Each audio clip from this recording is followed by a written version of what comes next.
Dude, I love this dude. I know Red Bear Supermod, Red in our chat. He loves this dude. This guy, I believe, is Scottish. He's got a really thick accent. And this channel name is Worth a Buy. Silica. Is it worth a buy? I think so. Let's read the words. We've covered this title. Silica is a crossover FPS and RTS where up to 3 factions battle for control over the planet of Balahim. Lead from above as commander or experience the action firsthand, either alone or with friends. Join one of 2 human armies or hunt them down as the territorial aliens. Now guys, this game is freaking awesome. Yeah, it's had my attention pretty much every evening this week. For him to say it's awesome, dude, he doesn't think a lot of anything is awesome. It's just been great. It's an RTS game, but it's not at the same time. As it says, it's a crossover, so you play as an RTS or as a first person. The way it works is someone hosts the game, chooses one of the 4. It's in early access, by the way, quite early access. You choose the map, and then you choose what the armies are going to be. Is it human v human, humans v aliens, or humans v aliens? That mixes it up a little bit. You then all join whichever faction you want to be, and when you come to join, one of yous is the actual commander. Now that means he's the RTS player, and it plays just like an RTS. You have to build buildings, build units, RTS, and watch for the enemy incursions and set up your base and everything like that. And you command I love the other units on the ground by clicking on them and setting a waypoint for them. Now the other units will be AI controlled unless there's players in. If you're a player in that game, you can take control of any of the vehicles that you want that's got an AI in them.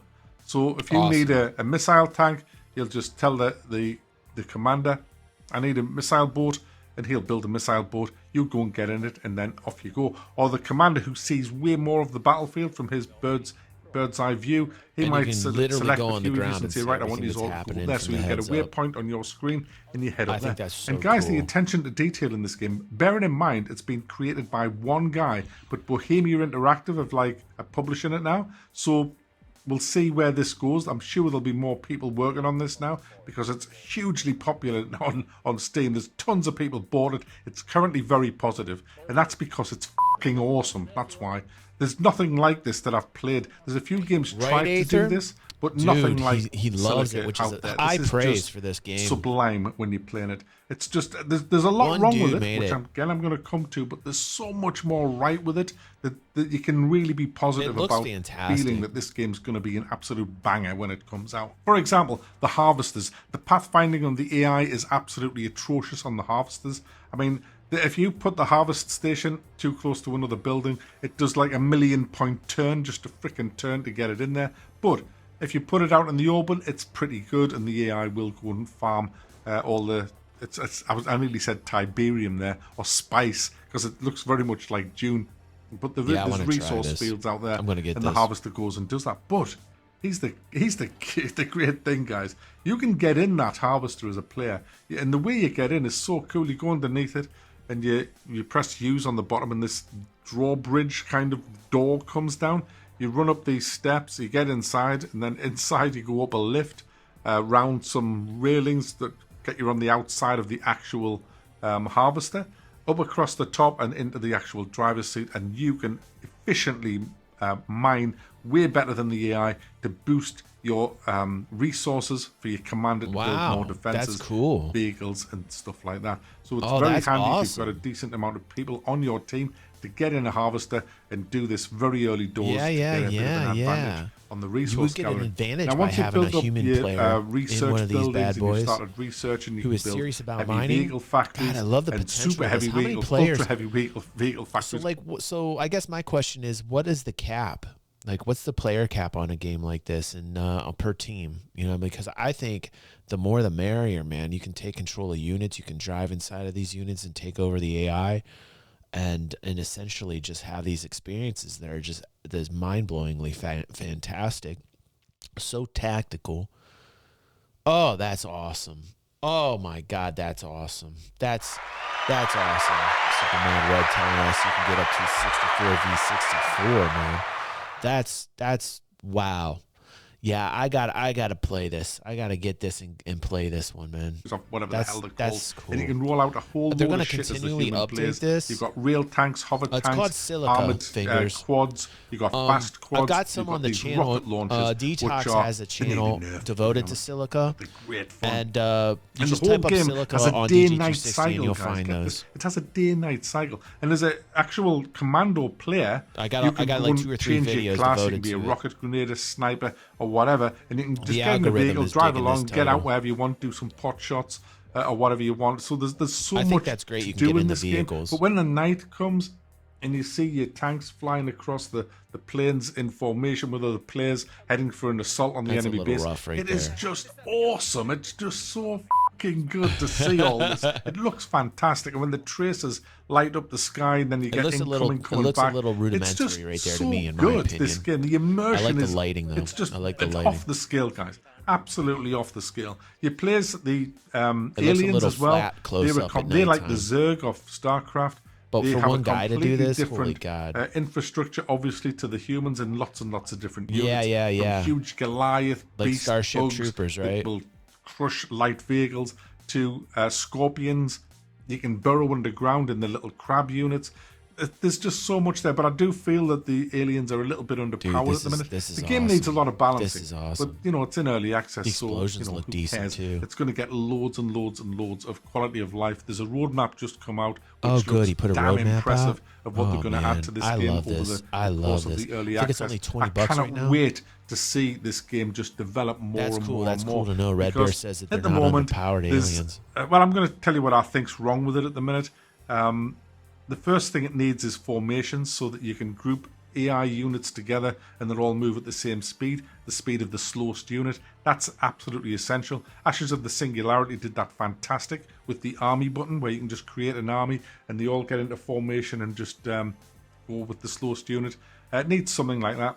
Also, it has, at this moment in time, unlimited range on the weapons, which is a bit. I mean, especially with the rockets, you can just... our base was being hit from their base last night from rockets. It was just stupid. There should be a range on when the missiles just run out of juice and just start falling. Or also maybe the further you fire them away, the less damage they do. So it needs nerfing like that. And I believe that the aliens need something more mid-range that's faster. I mean, they have these hunters that are really quick, but... this is what Red Bear was saying, is that it's all about the commander, and this isn't the first time I've heard of it while streaming this title. He's absolutely right. Mod81, who's a friend of ours and creates some really good Star Citizen Machinima, was playing this, and he said his experience was bad because the person who was the commander was not really good at playing the game as a commander, so the game drug on and on and on, and that it was too long, and so not a lot was happening in his experience, which initially when he was talking to me, I was like, oh, like I didn't understand that was the dynamics of the game. And I guess your experience is very directly connected to the commander. Am I correct on that, Red Bear?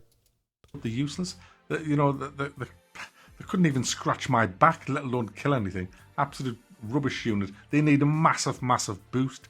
But, they're very fast, so there's a bit of a trade-off there. But they're currently pretty useless. They're good early game, very, very early game. But after about 20 minutes, that's it. Just absolutely pointless unit. So there needs to be some balancing going on here. The humans just feel a lot overpowered, but I don't really want to see the humans... Okay, so when you're saying you can make the buildings and units as a commander, so the commander can be AI controlled is what you're saying? Is that what you're saying? That the commander can be also AI controlled? It's not human dependent? It's not gamer dependent? Nerfed. I would rather see the aliens buffed, because it is quite nice, apart from obviously the rockets, which I've already mentioned. They need sorting out. I also don't like the teleportation. You can control the units as commander, but does the commander role have to be a human? Like the commander role, playing the commander, does it have to be player driven? Like the gamer? Yes. Okay. Yes, that's what I thought. All right. Good. Good to know. So that's exactly what Mod 81 was telling me, is that whoever was the commander on his squad must not have been good, because Mod 81 was saying his experience was horrible, that it was long and tedious. And I think I'll stand by that opinion, that I feel like your overall game experience in Silica is going to be directly tied to the experience of the commander in the game. You know? Right. Matt Styles right about that. They need an option to vote off the commander if they're being trollish or horrible. Is that option in the game right now, Red? Because that would be interesting to know. Because say you like join in a game and the commander's horrible, there should be that option. I would get on their forums and say something to that effect, because I see where Mad Styles coming from that, and I absolutely agree with him on that. Right, right, John. You are relieved of duty, and we are putting you on the wall. Yeah. Goodbye, Commander. Next. Right, dude. Right. You were on the side of the commander who is actually good, which explains your experience, Red Bear. So I think that I'm pretty dead on in that opinion, that your experience overall of the game will be better with a commander who's more experienced. The map where you have line of sight. It's interesting, though, because it splits up roles between overhead people and people boots on the ground people. I can teleport right next to that, which is bullshit, because you can pretty much teleport to the enemy base, which... Why do that? Why do that? I mean, the game is hyper immersive at the minute. If you get killed, I agree with him on you have to drive back over there again. And yes, some of the maps are big, but if you have a lot of people playing it's a bit of an adventure getting there, because you'll run into trouble. You might run into a little skirmish on the way. Just leave it. I don't believe that this game needs to teleports, or at least give us the option to switch teleports off when we do in a game setup. That would be cool as well. AI pathfinding is something that needs a massive amount of work, and there needs to be quality of life things. There's no keybinds at the minute. That's essential. There's a lot of people complaining about that. I'm one of them. We need keybinds. It should be the first thing you do on a PC game like this. You need keybinds. Not everybody uses WASD. Not everybody can because of disability reasons. Let us rebind the keys. There's not a lot of keys in this game. I'm sure it won't take that long. Right, Red Bear. See, you and I are very similar. We like that. On the game as well. Right. Red Bear says people are lazy, DG. I noticed that in Star Citizen as well. Don't like the long flights, etc. Yeah, like the fast time bullshit in video games. I don't honestly like that. Like, I guess I'm just an old school dude because I'm in the minority. I think Red Bear also is in the minority in saying that we like the amount of time it takes to do everything in Star Citizen. We like the amount of time it takes to do things because it's more realism for the game, even if it's repetitive. It's just something I like. And I think that's just a clear line in the sand, because you'll see a lot of kiddos don't like that. And you'll see a lot of kiddos, for me saying that, they'll look at me like I'm crazy, or like I'm brain dead. I think quite the opposite. I think the people, and again, this is not a popular opinion, but I've never been one to filter myself. But I think people that are into that are into more arcade type experiences, like arcade games. That's just a genre taste. That's just a style in the game that you like to play. Like, I'm much more a realism kind of dude. I like more survival based realism games. I just grew up that way. Sandbox MMO games. I like things that take time. I think the more time you spend at something and playing the game, the more interesting and immersive it can be. And it directly relies on the time that you put in to do those things, to appreciate the moments in the game that give you those rewards, that give you those exhilarations, that give you the thrill. There's that time in between where you got to do all these things, but then there's that one moment where, depending upon the time that you took and how you prepared, that reward comes in, and it's much more elevated. It's a much more elevated reward, and that's just the way I grew up. That's the type of gaming I believe also that Red likes. And I would say that Red and I are in the minority of gamers out there, because most gamers are more an arcadey. And I love a good BR. I love FPS type styled games, right? The fast, boom, boom, boom. I like my Doom. You know what I mean? Like, I just like the speed. There's a rhythm to it. I get it. I understand it. But like, if I had to choose between the two, dude, I guess I'm just like old school, because I'm going with like their old school Arma, like that Arma realism vibe. You know what I'm saying? I think there's a lot of people out there that would agree with me, but not more than people that are into the arcadey style games, you know? Everything else that I wanted changing is pretty much covered in the roadmap and other things that the developers have put out on the forums.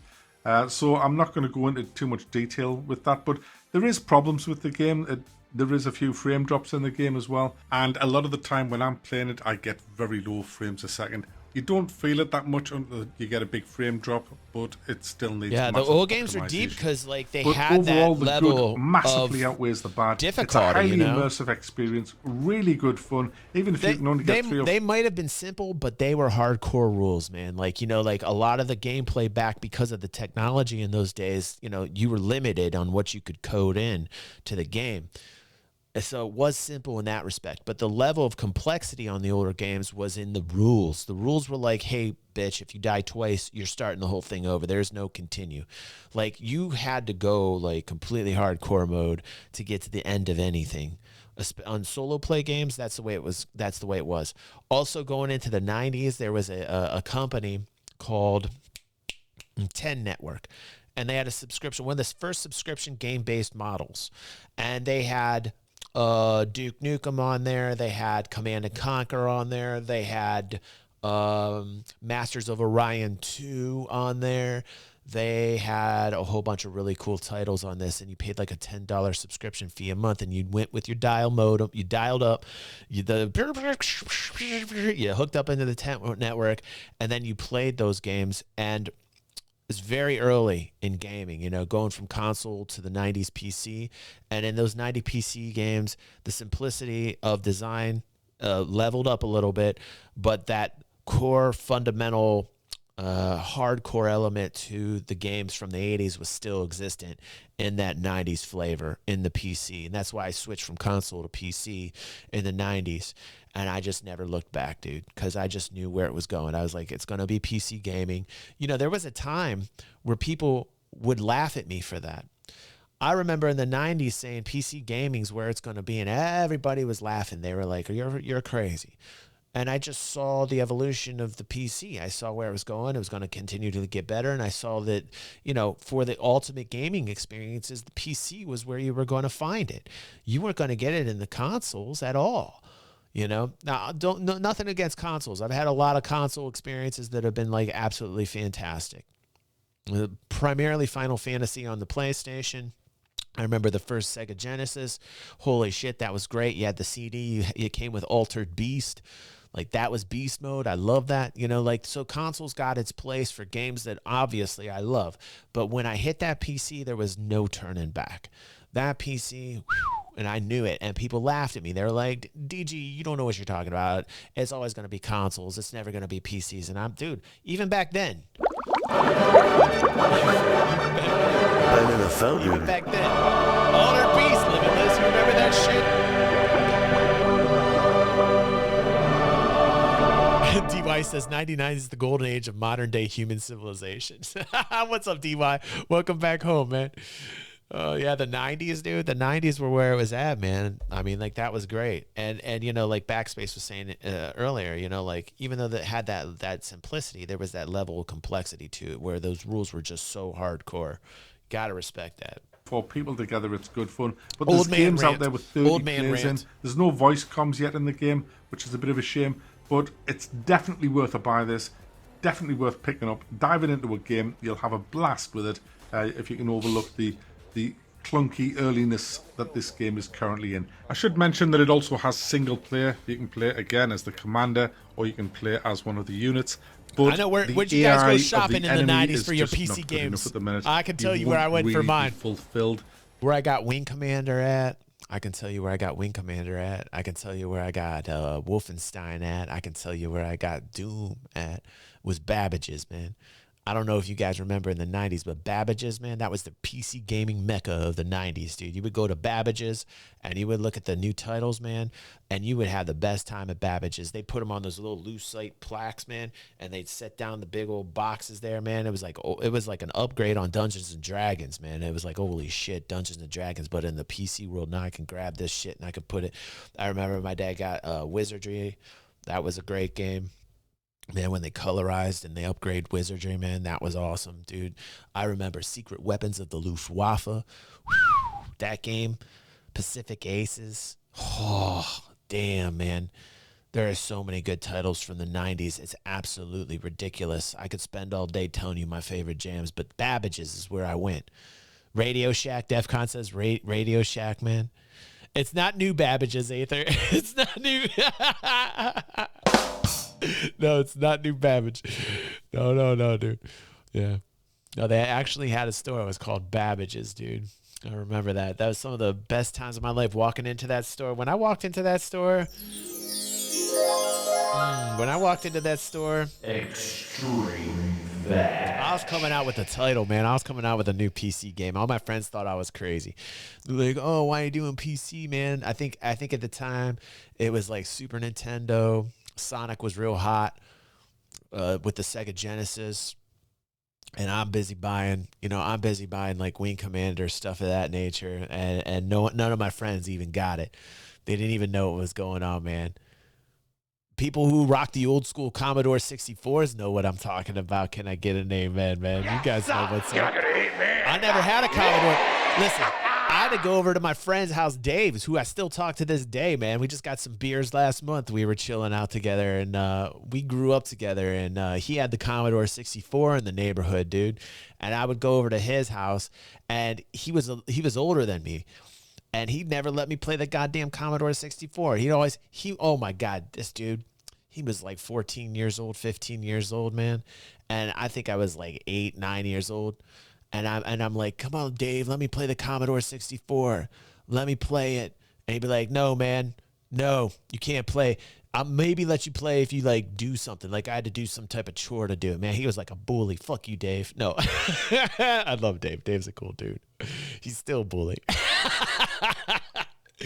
But anyway, I did get to play Commodore 64, but it reminded me of like how my dad was back in the day when I was even younger with the Apple IIe. And for you guys here on last week's show, I was talking about how my dad and I used to get go to the hobby store and get Dungeons and Dragons figurines, and I would paint those figurines, and he would never let me play the Apple IIe. He would never let me jump on and play wizardry, dude. I had to sit in a seat. I had to draw on the draft board. I had to post. I was his little cartographer, man. So I go from my dad not letting me play over to Dave's house not letting me play, and it wasn't until the 90s where I had my first PC, and it was a Gateway. It was a Gateway.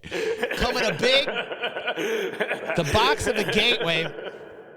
The box of a Gateway looked like a cow. It had like the hide of a cow on the outside of it. You guys remember Gateway computers, man? That was one of my first PCs, and I was playing all types of fun in that, man. Those were the days, dude. Those were the days, man. And then my dad, I saved up for this thing, man. I saved up for this. I want to say even back then, I want to say it was like $2,000, which was a lot of cash back in those days. I think that's like what, 15 now? Isn't that like 15 grand now? Right, Pepe? I know, dude. Tell them about when we went to the grocery store, how much the food cost us for the grocery. It's like 300 times every time. Playing this game in single player, it needs a big boost in single player. It's pretty much where it is now at this moment in time, multiplayer, and it's a great multiplayer game. So there you go, guys. Silica is out now in early access. I think it's £17 something. I love these memories Steam. You guys are putting in here. Well worth a buy if you're into RTS or tank driving or even just shooting. Damn, it's DY, a great strategy dude. game, but bear in mind, as I've just said, it's more suited to multiplayer co-op than anything else at this moment. Got my orange juice but today. It has huge potential. It's a little too sugary easily, in the current climate, hit game of the year if it all comes together nicely with this roadmap. Dude, if he's saying it's worth a buy, it's worth a buy. So I'm going to probably check that out. And thank you. I think Red Bear posted that in there. I'm definitely interested in Silica, and I've been hearing a lot of good things. And this guy is, you never see one of those green thumbs, do you, Red Bear? Like, this is a very rare thing on Worth a Buy's channel to see this thumb. In fact, every time I see this, which is like once every other year, it's magic. Like this usually never happens on Worth a Buy. So when you see this, it's definitely worth a buy. So I will check that out. And thank you, Red Bear, for putting in there one of our favorite channels. Definitely go check that out if you guys aren't aware what that is.